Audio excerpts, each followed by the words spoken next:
నమస్తే దోస్తులు, ఎట్లున్నారు? అందరూ మంచిగున్నారా? ఇవాళ తెలంగాణలోన్న ముఖ్యమైన ముచ్చట్లేందో ఓసారి చూద్దాం. పెట్టుబడులు ఆకర్షించడమే లక్ష్యంగా సీఎం రేవంత్ రెడ్డి దావోస్లో జరిగే ప్రపంచ ఆర్థిక సదస్సుకు పోయిండు. సీఎం రేవంత్ తో పాటు మంత్రులు శ్రీధర్ బాబు, పొంగులేటితో పాటు ఉన్నతాధికారులు ఈ టీంలో ఉన్నారు.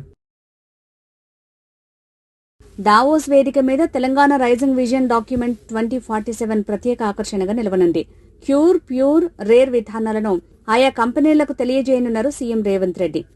IT, AI, life sciences, pharma రంగాలలో రాష్ట్రం సాధిస్తున్న ప్రగతిని, భవిష్యత్తు ప్రణాళికల్ని ప్రపంచ పారిశ్రామికవేత్తలకు వివరించనున్నారు.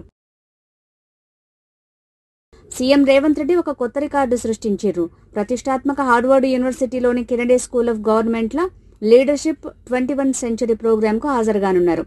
దేశంలో ఈ ప్రోగ్రాంకు హాజరైన తొలి సీఎంగా నిలిచిరు రేవంత్ రెడ్డి.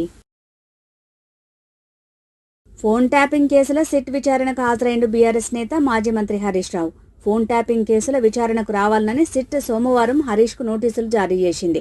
దీంతో జూబ్లీహిల్స్లోని సిట్ ఆఫీస్కు వచ్చిండు హరీష్. మేడారానికి భక్తులు పోటెత్తిరు. 300 కోట్లతోటి మేడారాన్ని రేవంత్ సర్కార్ అభివృద్ధి చేసిన సంగతి తెలిసిందే. అందులో భాగంగా వనదేవతలకు కొత్త గద్దెలను నిర్మించింది ప్రభుత్వం. దీంతో కొత్త గద్దెలను చూసేటందుకు భక్తులు భారీగా తరలి వస్తున్నారు.